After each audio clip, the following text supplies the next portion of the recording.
No. Cool. Good day, good evening to everyone, and welcome to the Rum Shot Diaries. For final test, the third test, day 2 review. I'm joined by my usual co-host Nikhil, and also we've got a special guest today, the cricket connoisseur. How are you doing today, guys? Oh yeah, obviously they're doing well, Santoki. England have had quite a good day, obviously. Got a big smile on my face. It's been a good day for any England fans out there. It really has. And Nikhil, not such a good day from our perspective. Well, I need to have a word with Marshall because I don't understand where the rain was, Santoki. He said that it's going to pour. He said, it's a washout today. Not a single drop of rain today. I don't understand. Yeah, listen, the English weather, you can't really predict it. So I don't know what's going to happen tomorrow. They say more rain, but we'll see how it goes. But yeah, if we start from the top of the day, I guess it was a great first hour for West Indies. Nikhil, Kemar Roach managed to get to 200 wickets, and it was a good bowling performance. We had England at 280 for 8. So from there, I mean, things kind of spiraled out of control. But Nikhil, how did you see that first hour? So basically, I didn't see it. I was fast asleep, and my uncle came banging on my door saying the West Indies are doing well. The West Indies are doing well. Wake up! So I woke up. Saying 289 for 8. Sorry, I'm happy. To then see how we bowl that short broad, I think it was horribly disappointing. Yes, he does have a weakness to the short ball, but these guys. First of all, I don't think it was even short enough, and secondly, it was just everything on length. Jason didn't bowl that great to me. A lot of areas for improvement, and to me, I think we let the entire game slip away with that 9th wicket partnership. So yeah, I was really disappointed. And then obviously, just and leading on to the day, to see with the way we batted, only getting 80 odd runs from our top 5, not impressed at all. Yeah, I mean, cricket connoisseur. If we talk about, I mean, there's only one thing we can start off with. Stuart Broad, how did you? I mean, certainly an enjoyable innings from an English perspective. So, how did you kind of view that innings? Definitely, yes. And it was quite fitting that a year ago today, Jack Leach got that 92 against Ireland. So a year ago, tail end again, it's done again. Yeah, jinxed. It was a great innings, though. Absolutely brilliant from Stuart Broad. Looked like pre-2014 Stuart Broad, didn't it? Absolutely fantastic. Rocked back onto the back foot, played the short ball beautifully. And as Nikhil alluded to, the West Indies struggled to find a game plan against him. I mean, was it against Cornwall or Chase? You just saw the field. Other than the slip, it was just a spread field. There wasn't really any clear game plan to Stuart Broad. They weren't bowling at the stumps enough. That's what Michael Holding said on the broadcast. But I mean, fair play to Stuart. It was an absolutely incredible innings. It saved England, I think. Because if we're out for less than 300, realistically, West Indies would be licking their lips at that and thinking, right, we're in this game. That's now put us up to 369 runs. It's a good first innings total. And now it's something that our bowlers have actually used to their disposal. Nikhil, we kind of saw Stuart Broad had the license to kind of swing today, but Holder persevered in bowling at him. Do you think that was the right kind of move for the captain to take? Not at all. I think my move would have been Shannon Gabriel. I'm not sure if he was not fit enough to continue because obviously he would be tired. But I think Jason bowled, as I said, on length, and that's not the right way. You bowl to short broad. Because there's a lot of width as well on offer. These guys had room to just free their arms, and you can't bowl to number 10 like that. That's exactly what he wants. And yeah, it was just disappointing. You can't do all that hard work in the first hour and then just throw it away with a 7-round partnership. It just doesn't add up. And cricket connoisseur, you alluded there to Stuart Broad. He obviously had an injury, I think he broke his nose when Aaron bowled at him in 2014. Do you think that's impacted his batting since that event? Yeah, hugely. Everyone says it every single year until he gets a 50-plus score, isn't it? Of course it has. Before then, he would play the short ball, not adeptly, but quite confidently. He'd at least take the back foot approach towards it and attack it. And you saw it, I mean, in the Ashes, just they peppered him, Pat Cummins and Josh Hazlewood. But yes, I liked the idea by the West Indies, but he just seemed to combat it. And then once plan A failed, there wasn't really a plan B or C, which I expected from someone of Jason Holder's calibre. But definitely something to look into in the future, not just from a West Indies perspective. Pakistan, we've got them in the next series. Yeah, it's going to be interesting to see if this could be the renaissance of Stuart Broad's batting. Definitely. And what did you actually, it'd be interesting to get an English perspective on what did you think of Rakeem Cornwall making his debut in England? How did you see that going? I love Rakeem Cornwall. I've been watching him for about 7 years now when he first appeared in the CPL for the Antigua Hawks build. Yeah, they were a good team, weren't they? But yeah, honestly, in terms of that catch to dismiss Rory Burns, sensational. I'll put it on the West Indies page. The reactions, the reflexes, the actual catch itself, just bucket hands. It was a magnificent catch. So slip catching, I know he dropped Ollie Pope on 91. That fortunately didn't cause too much damage to the West Indies. The only thing that I would say about Raheem was maybe he underpitched deliveries a bit too often. That's the only thing I will say. He's still learning his trade, isn't he? As with any young spinner in the international stage. But his first game in England, so. Oh, of course, yeah. And not only that, what is it? His 4th game overall. He's played 2 against India and 1 against Afghanistan. It'll come with time. But yeah, I like Raheem Cornwall a lot. And not only that, he was getting a lot of turn. So yeah, one for the future, definitely. I think. Sorry, yeah, go ahead. No, I was just gonna. No, it's not related. So you can go ahead. No, I was just gonna say. I think the fact, obviously, that Raheem Cornwall's got an unusual build and unusual height for a spinner, and the fact he hadn't played the first 2 tests kind of built a mystique around him. So there was obviously a lot of pressure for him going into this first test. But as Nikhil said, first ever test in England. He's a young spinner. You can't exactly he's not going to get a temper, for instance. But yeah, no, I thought it was decent. He did get a lot of turn, and it'll be interesting going forward to see how he kind of slots into this West Indies test side. Nikhil, what were you going to say there? Have a look at this, Santoki. Look who's typing in. Look who's typing in the comments. Masha, where are you, man? You're missing. I don't understand how you can watch this YouTube stream, but you can't be a part of it. But Masha's saying West Indies are mentally shot. I should try in his Jamaican accent. West Indies are mentally shot and don't have the body ability to withstand England's best bowling lineup. Listen, I think England's bowling, and we could get Aaron's take on this, but that is a serious attack. I know people say like Pakistan have a better attack, Australia, etc., but I don't see too many batting lineups around the world able to score freely against the caliber of Anderson, Broad, Archer. Wow, I think I'm just blown away by the depth that England have and being able to put out this fresh. All of them are basically fresh, probably with the exception of Broad. I think they're a formidable unit. Yeah, definitely. I always liken England's bowling attack to maybe a zombie horde. You think you've got past one wave, then the next one comes, and the next one, and the next one. We saw it today. You have Stuart Broad and Anderson with a new ball, who are lethal, 1,000 plus wickets between them. If you survive that, you have to deal with Chris Wokes, who's got 76 wickets now in English conditions. Then if you somehow get past Wokes and his in-swinger, Jofra comes in. It is just never ending, and then you go on to the second spell. So I completely understand that. I don't think it would just be the West Indies. I think a lot of batting lineups, as Nikhil said, are going to struggle against this English attack. But yeah, to be fair to the West Indies, I think at points they have been very good. Jermaine Blackwood's been excellent. Shamar Brooks has been excellent. Craig Brathwaite as well showed a lot of resilience against the English attack in the last game. But I mean, I don't really fault them, to be fair. It's a wonderful attack. And yeah, England have been clinical today.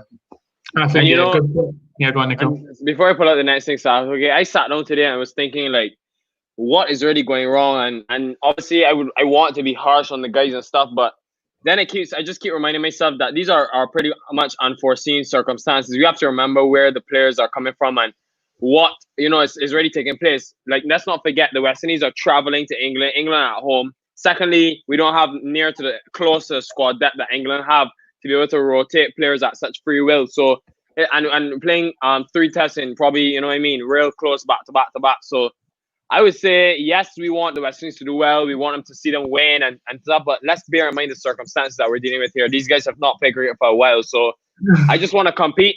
Before the series, I said, why is Santoki laughing? I was going to say, all this talk now, before the series, you were adamant it was a 3-0 West Indies win.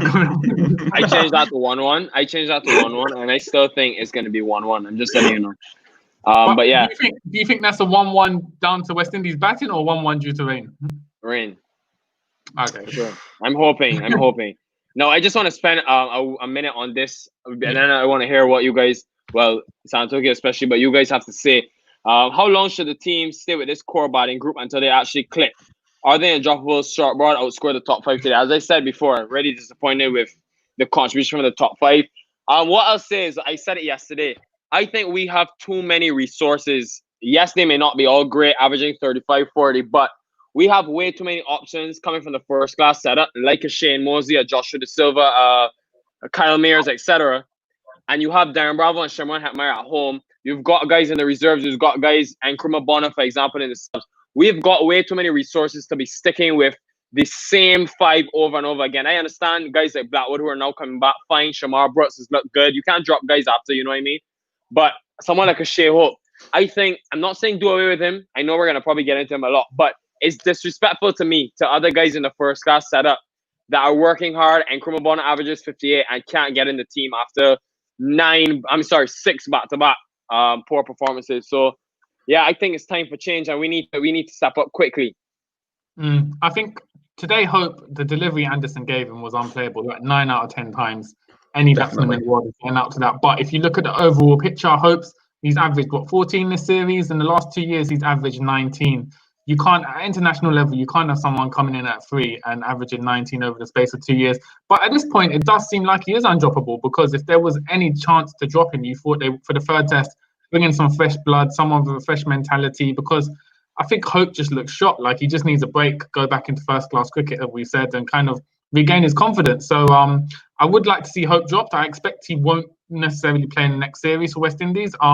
And Campbell as well. I know Campbell played a counter-attacking innings today, but generally he can't get past 35-40. He just seems to, he doesn't have the technique for this level. So I do think there have been people, Joshua De Silva, Shane Mosley, that you mentioned, who have been knocking on the door. So I think this series has given the coach and the captain a chance to reevaluate, and hopefully if we play South Africa in September, which has been rumoured, we can kind of start bringing in these fresh players, because I think the core batting group at the moment hasn't actually clicked. We've relied on the lower order to kind of get the runs in. So we just need to reshuffle that lineup.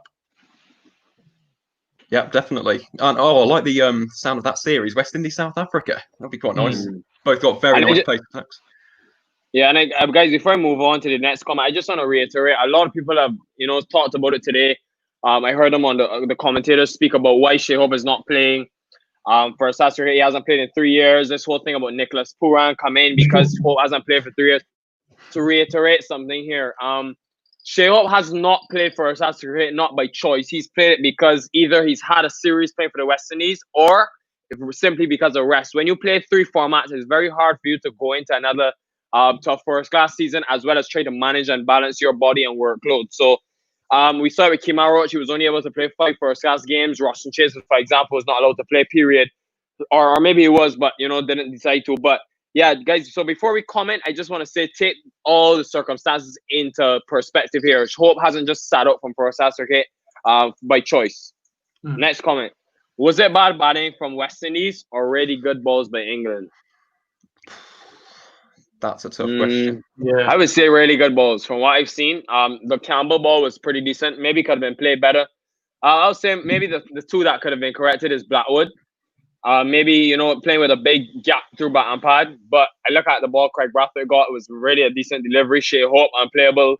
Shamar Brooks as well. So, yeah, what do you guys think?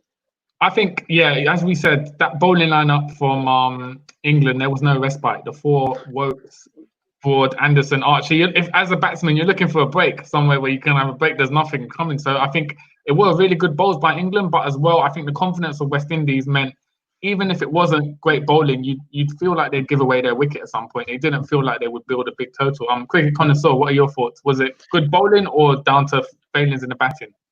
To be honest, I think it was good bowling overall. The one thing I will say, Shane Dowrich got lucky at the end, didn't he, with that Jofra Archer delivery? Lucky that Burns wasn't a little bit deeper because he played that quite poorly. But the one thing that I will say, they noticed this on the Sky analysis, and it was in terms of Shea Hope's front foot defence. He seems very deep in his crease, and they compared him to Ollie Pope, for example, and Pope was smothering that ball before the swing was really getting to him yesterday. So I thought that was quite interesting. That's something that potentially he could look upon. And I just wanted to bring it back almost to Shea Hope just 1 second. Do you think that they could maybe tinker with the batting lineup to try and fit him in down the order, perhaps? He should bat out 4. Should be batting out 4. Well, fair comment that. Yeah, but, I think have Shamar Brooks come in at 3 and Shea Hope down at 4 would have been something which would have benefited possibly in this test. But I think at this point, it's got to a point where you have to just drop Hope at this point and hope that he can get the runs in domestic cricket to come back in. Okay, so yeah, I know the batsman failed, but any team facing Anderson, Broad, Archer, and Works in these conditions will suffer. Yeah, we've kind of emphasised that point. No, in the West Indies batting lineup has had problems, but how much are they to blame today? Everyone apart from Brathwaite and Blackwood got out to good balls. Yep, it's a fair comment. I mean, England as well. The conditions, overcast conditions, just suited those bowlers to a T. So there was not much any batsman in the world would be able to do. What should we make of Holder and Dowrett swapping batting spots? Not too much, I would say. Probably just maybe a hint of a surprise, maybe from Jason, or maybe just feeling that he was the right person for that situation. I'm not too sure. What do you guys think? Why did Holder come before Dowrett? Yeah, I don't think it was a tactical decision or anything. I just thought maybe Holder just felt it was the right time for him to get in a bit earlier. With the team collapsing, kind of stabilize it, and he kind of did do that role because they're 33 runs away from avoiding the follow-on, which is obviously the immediate target. I think if they do manage to avoid the follow-on and it does rain, it's going to be possibly from England. We'll see another Stokes Butler opening again. Well, yeah, maybe. Yeah. But I would like to stop playing cricket with this whole avoid the follow-on mentality. It just makes us sound like Ireland or something. We're above that, to be honest. I think we could get close. We're not going to get to probably the deficit, but listen, we can get close. I'm not giving up on Raheem Cornwall still to come. Yeah, I think a lot of people forget. Yeah, he's actually a really good batsman. So he averages 20 odd and actually 30 plus, I think, in the first half period. Who's the batting coach? Should be sacked on the spot. The batting coach is Floyd Reefer, and I think let's not blow things out of proportion here, guys. Yeah. The West Indies have shown drastic improvement in batting, so let's just relax here. Take it down a tad. I'm just looking at I just want to find Raheem Cornwall's first class average. Right, moving on. Marshall Hewitt once again, so we can read out. Okay, many will be disappointed when we go on to lose, but all I asked for before the series was for them to compete in every game. This is a big improvement on 2017. I'm fine with a 2-1 defeat. Nikhil, what compared to is that Marshall speaking? Yeah. Raheem Cornwall averages 23.75 with a bat. Decent. I mean, if we're comparing this to 2017, even though the results, if England win, the results will be 2-1 defeats. I do think there has been an improvement in terms of how we performed throughout the test. 2017, Edgbaston and Lords, we got demolished. Oh yeah, so you would have seen firsthand we got demolished, and it was literally down to the miracle at Headingley, which managed to get us the win. But we were outplayed across most days in those tests. Whereas I think here we've been competitive for the majority of the days that we played across, and particularly the bowling has really improved since 2017. I don't know what both you guys' thoughts are. If you feel we've developed from 2017 or we've kind of stagnated. We're saying but unfortunately, Aaron is not a West Indies fan, so we're not really doing it justice. I'll ask him some English questions after. Well, no, Aaron, what do you think, though? No, but he said he was there. Yeah, I would like to actually answer that because sure, I'm seeing a lot of pessimism, to be honest, from West Indies fans. I understand that. Don't get me wrong. Thank you. Yeah, I get it because the fact is, the West Indies at the moment are a team in transition. They are. That's a fact. Just like South Africa are. I was mentioning this to the boys at Cricket Fanatics who are South African. You can't expect them to be world beaters right now. You don't have the Laras, the Ambroses, the Walshes just yet, but give them time. Okay, and this is the thing with the West Indies. As I said, I was there in Edgbaston and I watched them collapse spectacularly on day one. Really, really poor. Compared to this series, they have massively impressed me. Brathwaite looks like a completely different player. I think the way in which he performed for Glamorgan last year in Division 2 has really made him much more resilient and overall just well-rounded cricketer at the top of the order. You've got Shamar Brooks, who seems to be going from strength to strength in that number 4 slot. You've got the bowlers who are bowling fantastically well. And don't get me wrong, okay, there have been some poor moments as well. I understand the fact that they maybe look a bit ropey against this England bowling attack.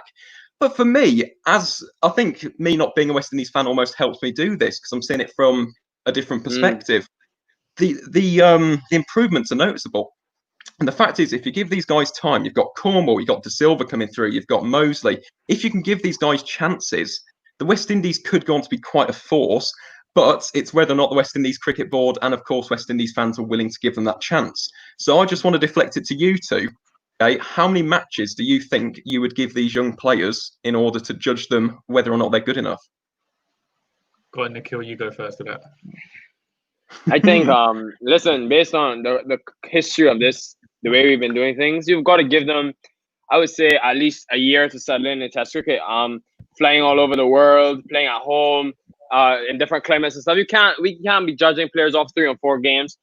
So yeah, and another thing I'll say, just based on to the improvement point, is that I think in the past series we were the ones making the mistakes. Now I think it's a lot more to do with England's bowling just being that good. We've seen a lot of deliveries which think of, in the past would have got our batsmen out, and I think we've done a decent job. And I just want to credit Jermaine Blackwood today. Yes, he didn't get runs, but the way he batted in that situation, I thought it was remarkable. And yes, he went for a drive, etc. But it's just going to show and silence all the haters that, look, he does have 2 gears and he's capable of playing Tester here again. So, Santoki, I don't know what you think. Yeah, no, I think I'd say roughly you give 10 tests, like a kind of Joe Denley kind of period, year and a half, for them to kind of see if they're equipped for that. There have been a few suggestions on our Twitter account that more players need to play county cricket. Yes. But then the problem is with international cricket, the schedule's relentless, and also with franchise tournaments, CPL clashes with the latter half of the county season. And it's whether counties as well, they obviously like to have overseas players for a full season rather than flying them in for 1 or 2 games. So I think that will be hard. But I think me and Michelle have mentioned before in this podcast, it's ironic that the COVID bubble has sort of helped the West Indies, because usually they would never get 4 weeks to train in isolation. Or carry 25 guys.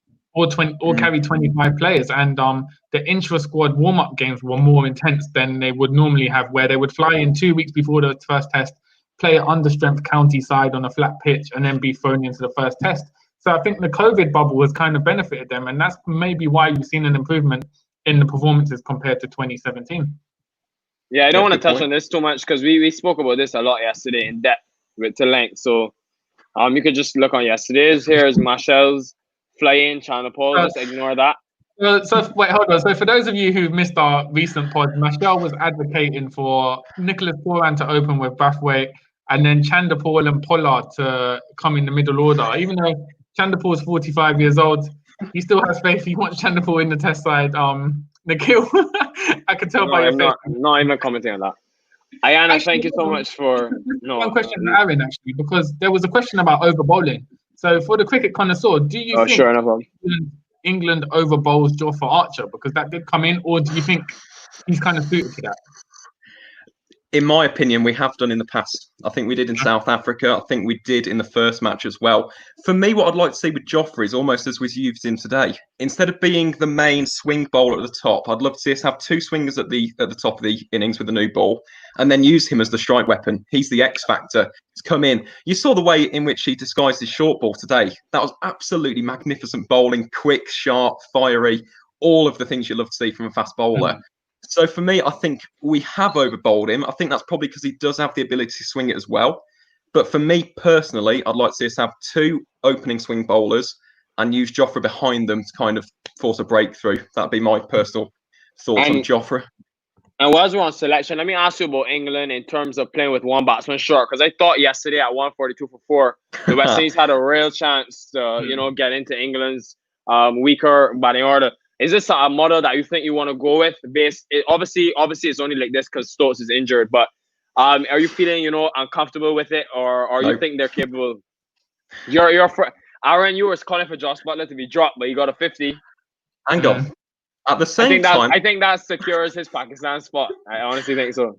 Oh, it does, definitely. He could have scored 30 and Ed Smith would be all over him. But at the same time, with regards to the selection, obviously in normal circumstances, no. I would not prefer that. Obviously, Ben Stokes is our 5th seam option. Our 4th seam option, our 5th bowling option, sorry.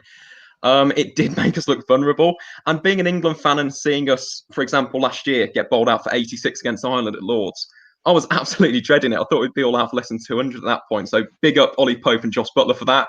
As I said, we do have a joke about Josh, but he was absolutely magnificent. And that's the Josh Butler that we as England fans expect. And if he can continue to do that, that's the big question, consistency with Josh. Okay, if he can continually do this, take that form into the Pakistan series, he keeps his spot. But when you've got someone like Ben Folkes, who for county fans is a massive name, county fans love him, they respect him immensely. That's why a lot of people talk about Josh. But yes, in terms of your question, Nikhil, no, keep Stokes as the all-rounder and have 4 bowlers for me. Fair enough. Ayana is saying, how did you rate Jason Oda's decision-making? Toss, team selection, taking their foot off the accelerator. Maybe we could have had England 310 for 20. I think she means 10, or I don't know. But What I'll say to that is, I think, listen, I don't think Jason. I think yes, he did make some errors in this game that were noticeable.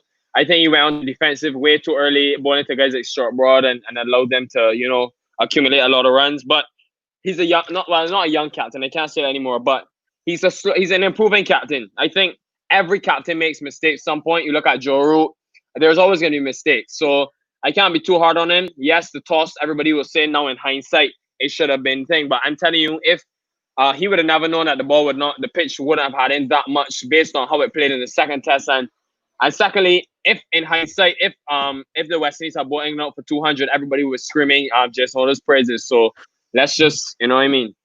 I do think the continual need to bowl first at the toss, regardless of the conditions, kind of gives his game away in that he doesn't have much confidence. But they were overcast conditions, Santoki. Yeah, but the pitch was okay. It was flat. History is always against the team bowling first at Old Trafford as well, and it's just like I feel if he had some more confidence in the batting lineup, he would have chosen to bat. Joe Root would have chosen to bat. So I think his lack of confidence in batting certainly affects how he approaches the toss. Yeah, definitely. Next one here. Why is Dulwich getting so much criticism because of one bad game? I don't honestly. I have so much to say about this. I'm really upset.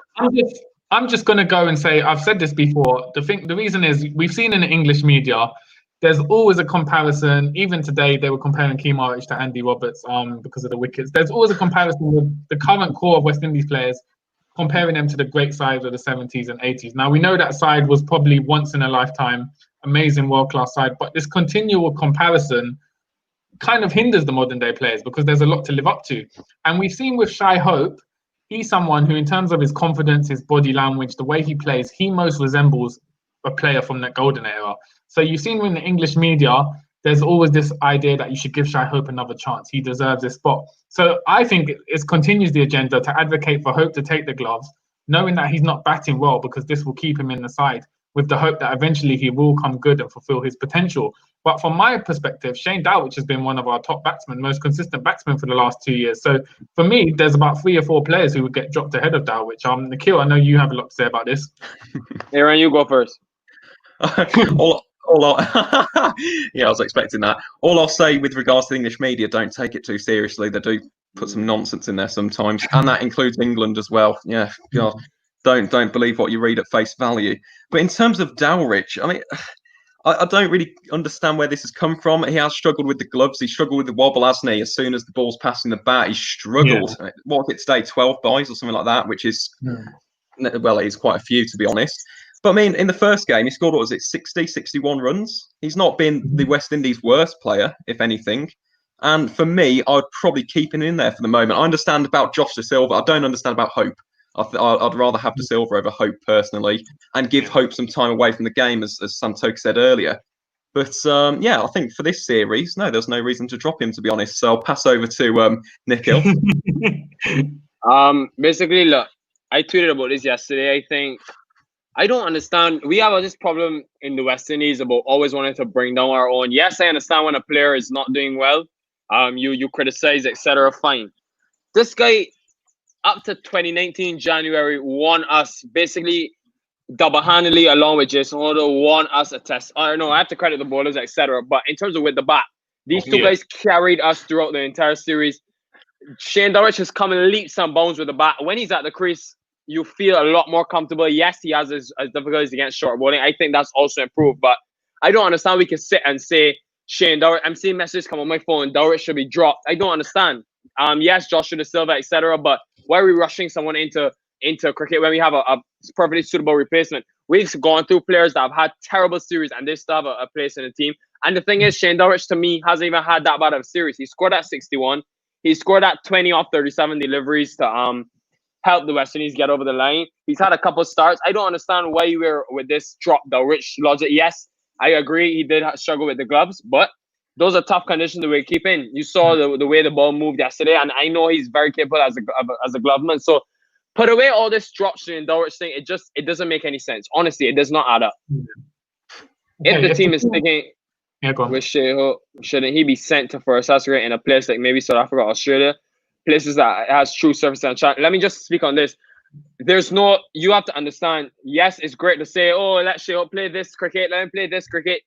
The guy has other cricket to play. He plays the CPL, he plays T20 cricket for the West Indies, he plays ODI cricket for the West Indies. So there's only so much a person's body can take. And how are you going to tell somebody miss out on 40,000 in a CPL to go and play county cricket? Yes, it's all the thing we would love to see and etc. But at the end of the day, the guy's a white ball player just the same way he's a red ball player. So before we comment, let's get some context. What do you guys think about it? Yeah, Aaron, do you want to jump in? Oh, okay. In terms of that, yeah, I kind of agree with that, to be honest. You can't overwork him. And as you said, when it comes to the CPL, obviously he's going to choose that, even if it's not just for money.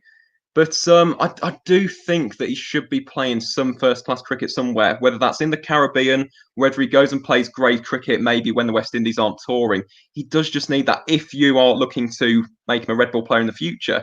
Because to just play him in white ball, he's a wonderful ODI player, isn't he? Averages about 47 in one-day international cricket. But that doesn't necessarily translate into red ball success. Look at Jason Roy, for example, with England. That was a fun experiment. But yeah, for me personally, take him out of the team, even if it's just temporary. Give someone else his opportunity, such as Bonner, such as De Silva, someone like that. Put them in the middle order. And let Shea Hope kind of just regain his form. That's what I said with Johnny Bairstow in England as well. These guys need some red ball form in order to regain their place. So for me, as I said, whether it's county cricket, grade cricket, whatever, Shea Hope needs that time away, I think, from the international stage in Test match cricket. And I think also West Indies, the domestic season, well, first class is condensed because they play back to back. So it's literally January to April. So it's not it doesn't take much out of the calendar really. So I think he just needs to set aside those 3 months next year and play county or domestic cricket for Barbados. Yeah. How could the West Indies improve their week batting lineup? Next, no, I'm kidding. What do you mean next? Constructive criticism, Nikhil. Yeah, I know. I think it is improving. Guys are getting starts. I think our main thing is just probably facilitating the first class setup. I think the more we increase the quality of a first class setup, the more better players are going to see. And I honestly think the future is bright. We've got a lot of young, exciting players coming through. Some that are not even with the West Indies team right now that I've seen in the first class setup, and I know have a lot of potential. So I would say we will improve. And yeah, that's what I say. What about you guys?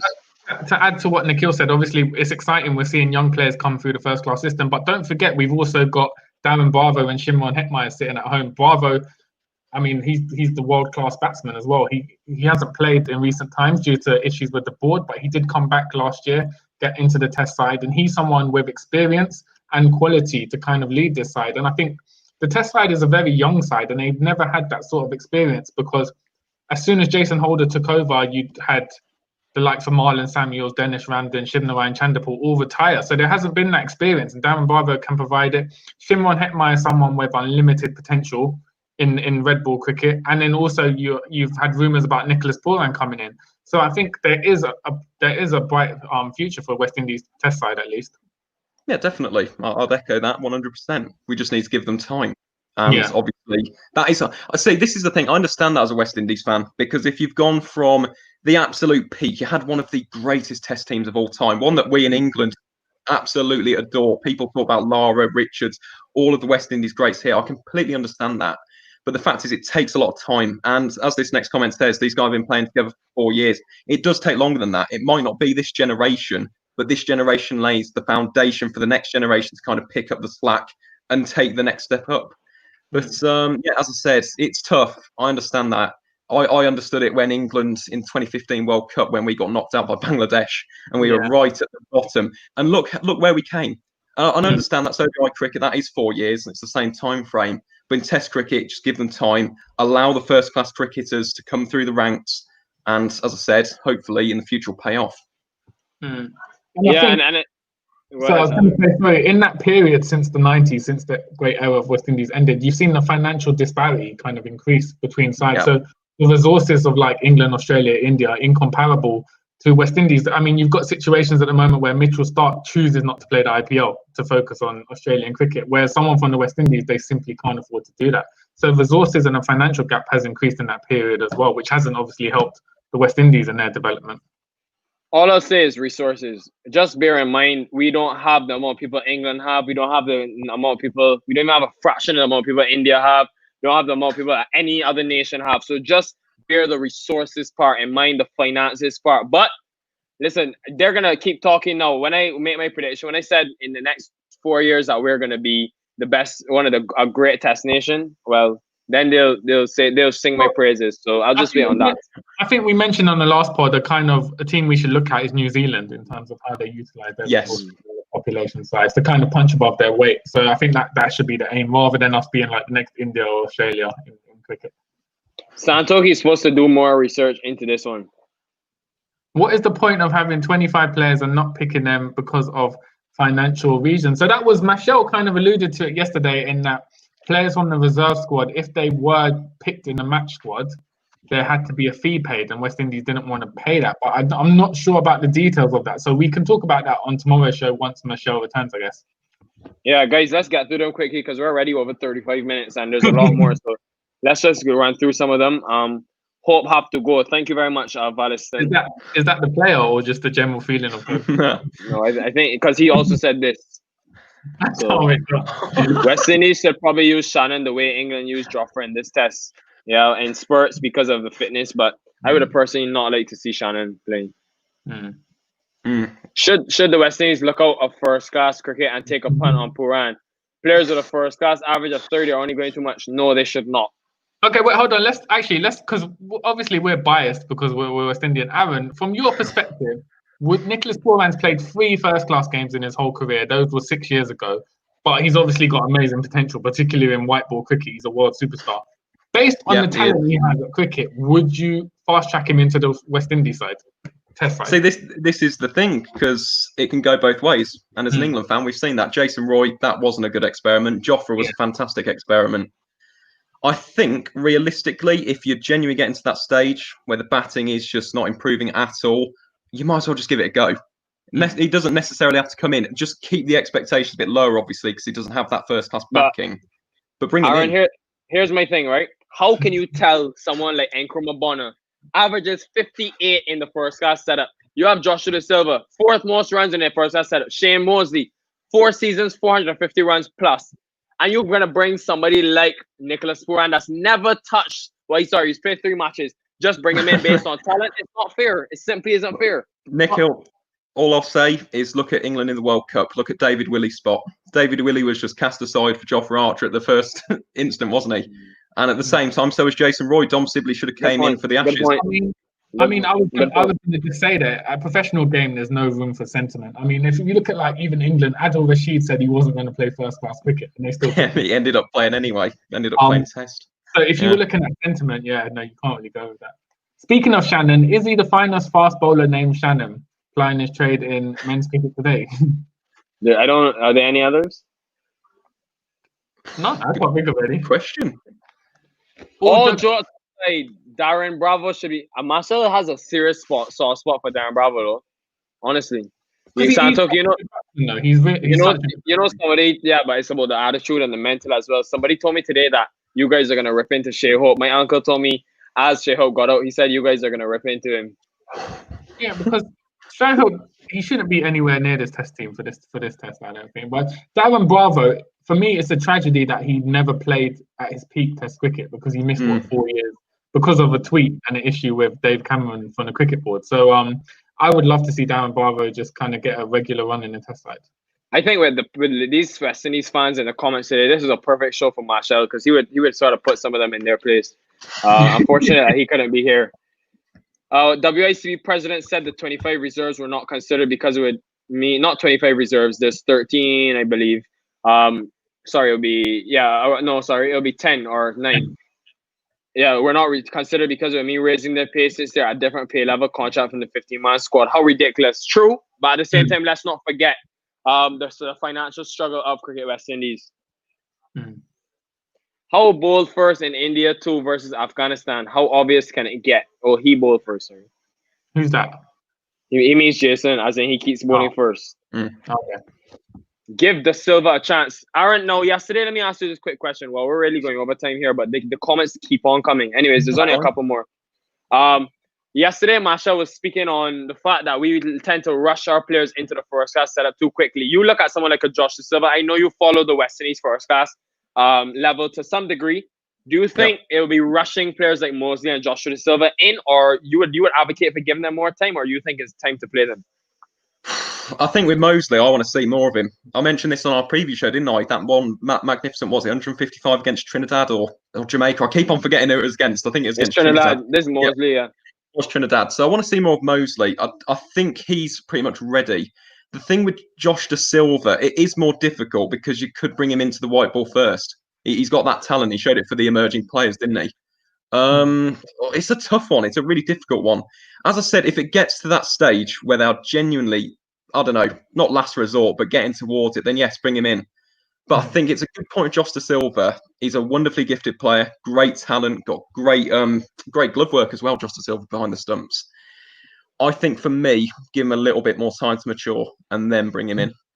Yeah, I mean, for me as well, it's like obviously De Silva, he's only played one full season of domestic cricket. He's obviously got a lot of talent, but what benefit would it do to him mentally to throw him in for, say, the third test and have him open against Broad and Anderson? Against England, yeah. You need to ease him in, don't you? You need to ease him in, exactly, yeah. Despite Campbell's shortage of runs, he batted like the multiverse boss, showed intent picking gaps, etc. The others seemed a bit short on confidence hanging, but I think that's just Campbell's nature, to be honest. Positive. Yeah, it was positive, yeah. He's always going to be positive. And personally, I have no problems with that. It's more of the when you need to be compact and stick in, dig in. I have no problems with being positive and putting away the deliveries that deserve it. When I need you to be compact and stay there, spend some time at the crease, in a situation like today, Craig Brathwaite goes early. John Campbell is supposed to be the person that sticks in and says, guys, I will stay, bat around me. But unfortunately, he couldn't do it. Like Sibley.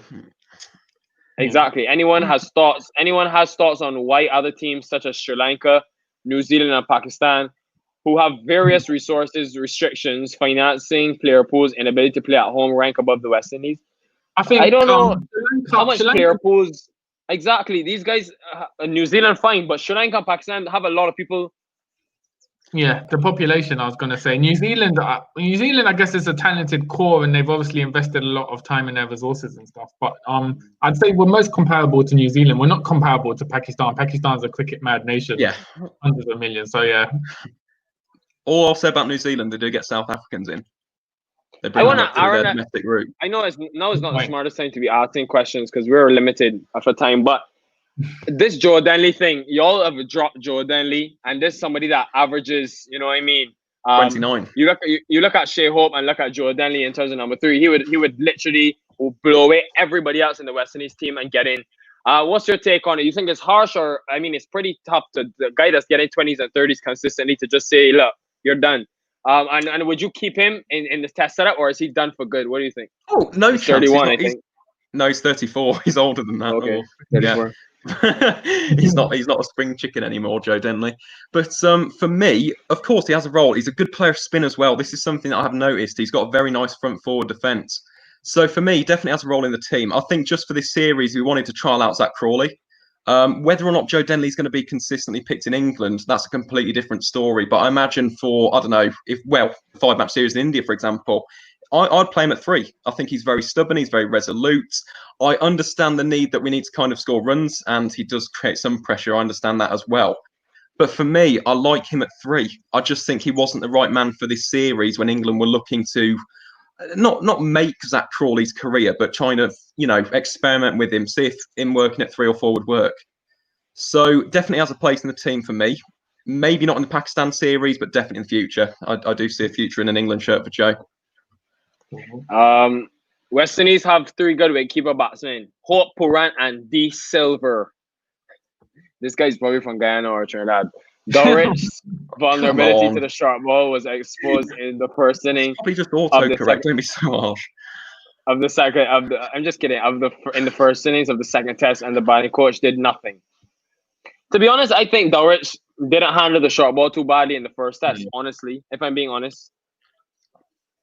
Yeah, no, I mean, he obviously was vulnerable to what Archer was delivering, but I mean, in the middle of a series, you can't really. It's a massive thing to kind of work on. So I get that there are, I wouldn't say hopes knocking on the door in terms of being a wicketkeeper, but definitely De Silva. And if Pooran throws his hat into the ring for red ball cricket, then yeah, Dulwich would have something to worry about, but not in the immediate future.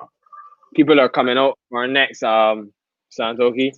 West Indies need at least 2 batsmen with an average of 40 plus. This podcast has backed a lot of these guys, but to be honest, there are too many average 30 in first-class cricket. Bravo, perhaps only one. Well, it's easier to say that we do need someone. I mean, we'd love to have batsmen averaging over 40, but it's just not realistic at the moment. You have to work with what you've got, I guess. And let me just say, we can only back who we have in the first-class setup. We can't back a player that we've never seen before. So, yes, we do back them, but if we don't back them, then who are we going to back? I mean, we're not like Aaron that can go through a whole county setup and pick players that can probably walk into other international setups. Simple as. Pick the Warwickshire 11. That'll sort me. Hopefully, we've seen the last of Pearstow's red ball cricket on an international level at least. Listen, I went on a preview show with Aaron before the series started. I said Johnny Bairstow should be included in his squad. A guy has 6 test hundreds, 6. He's not that terrible of a player at all. I definitely like him. I think he's a class player. Averages 34.74. Aaron, the floor is yours. Sorry, Bairstow. I've never heard that before. That's brilliant. For me, in my opinion, you can never say never. I think Bairstow, he needed, realistically, obviously, there's been a pandemic in the meantime, but he needed a strong first-class season with Yorkshire, I think, and then maybe can work his way back in. I don't think it's entirely the end. Maybe we could see Johnny Bairstow again. Obviously, that depends on whether or not Butler performs or not, and if they want to go with Folkes. If Folkes doesn't work, then Bairstow is the third choice. But for me, as I said, need some runs. That's just how Bairstow needs to get in. Need some for Yorkshire. Need some abroad as well. Can only improve by setting up the West Indies B team to go play against other countries' B teams. Yeah, well, I mean, as well, because of the COVID pandemic, you're going to see a lot of B team, what they call it A team, but tours cancelled as well. And Mashal here says, my guy Connoisseur, bring in Pooran, so you two have bonded over. Hey, get him, Mashal. We'll have to bring Connoisseur in as well when Mash is here. Have all 4 of us on it as well. So I think that would be hilarious. Pooran needed to be in. When are you going to pick him? When he's too old. The only way to improve is to have matches under your belt. I think the Pooran thing, I do agree that he does need to play some first-class cricket at some point. You can't just throw him in at this moment. But if it does this time next year, if he still says he wants to play Test cricket and he hasn't played first-class cricket, they might just have to roll the dice depending on how the West Indies team are faring.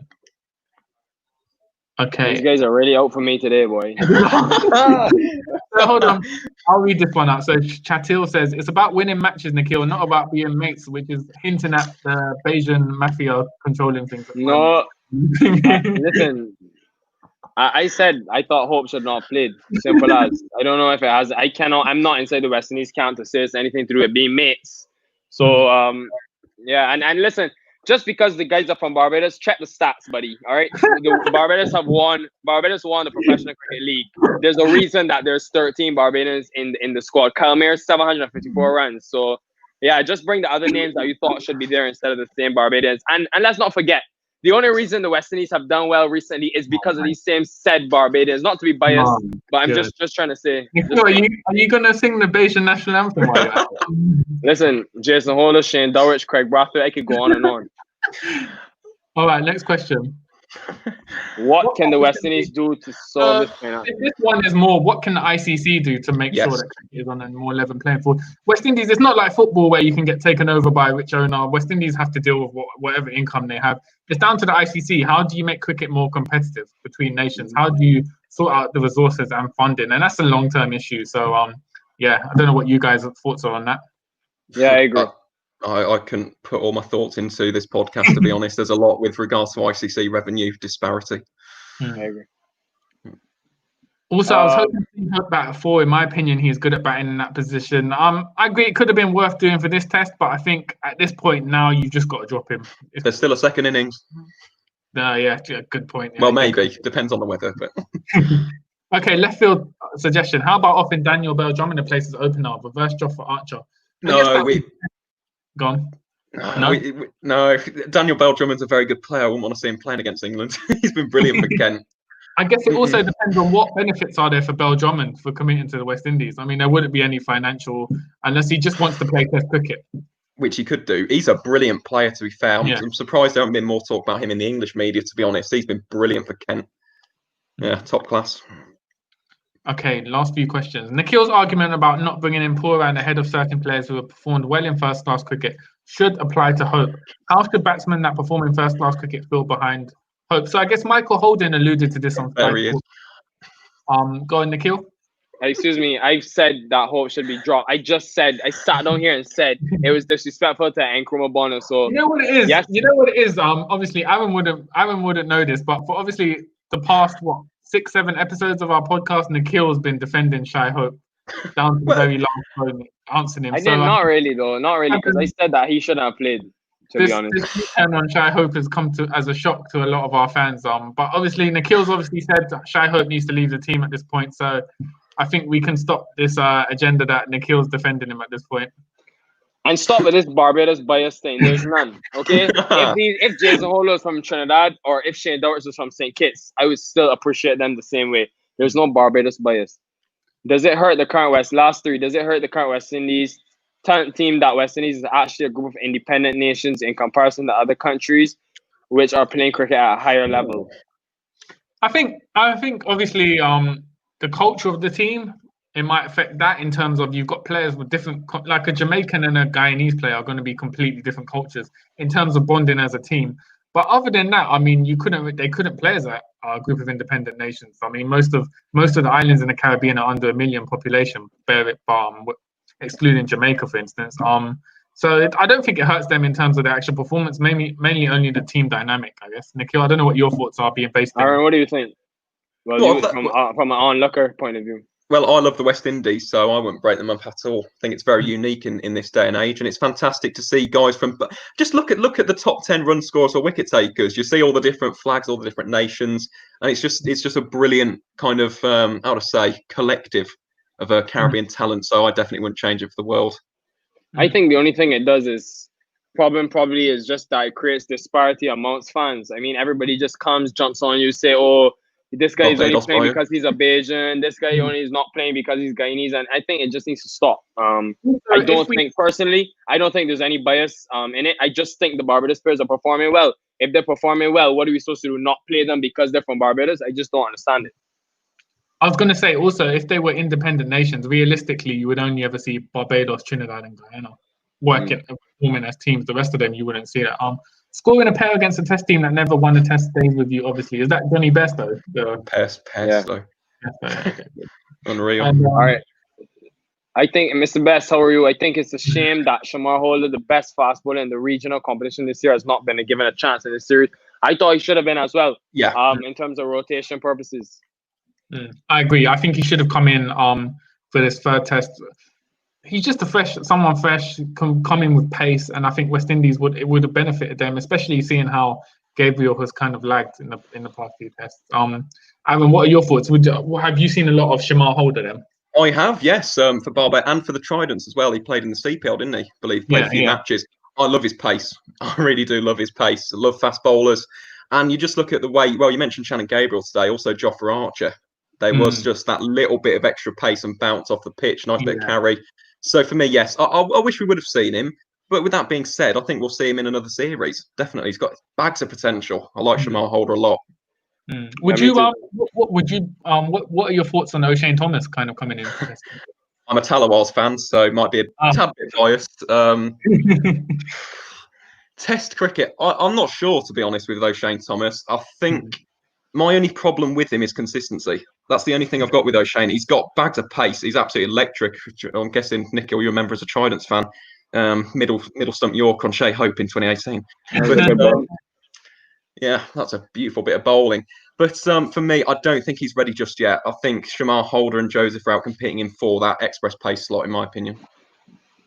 All right, this one, and then I'll put up the fitting last one. But let's struggle behind the stumps today too. People are being too harsh on those that are doing fine. We already spoke on this. The final one I'll say is I agree completely with this. Hope the team gets to play more tests soon. It's hard to really develop when the team has test specialists and they barely get 7 tests a year. So yes, people could come and say, "Oh, how is it a transitioning team? they played 4 years. 4 years, but how many test matches? India and these nations probably play that amount of test matches that the West Indies play in 4 years in 2. So take everything into context. Yeah, exactly. Okay, is that it then? All the questions? We've had a lot of questions today, actually. Yeah, we have. We've gone 55 minutes, boy. That's a long time. That's all right, man. It's all right. Aaron, it's a pleasure having you on the show. Where can we find you on social media and stuff?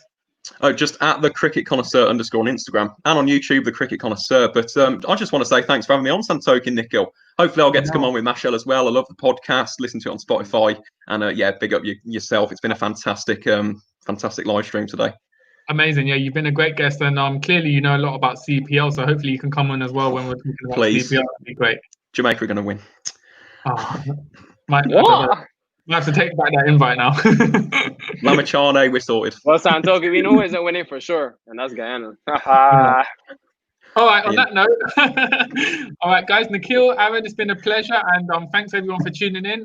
We'll be back tomorrow, hopefully, if there's no rain. Take care, guys. Thanks a lot, guys. Thanks for coming on. I'm Aaron. Yep, thank you.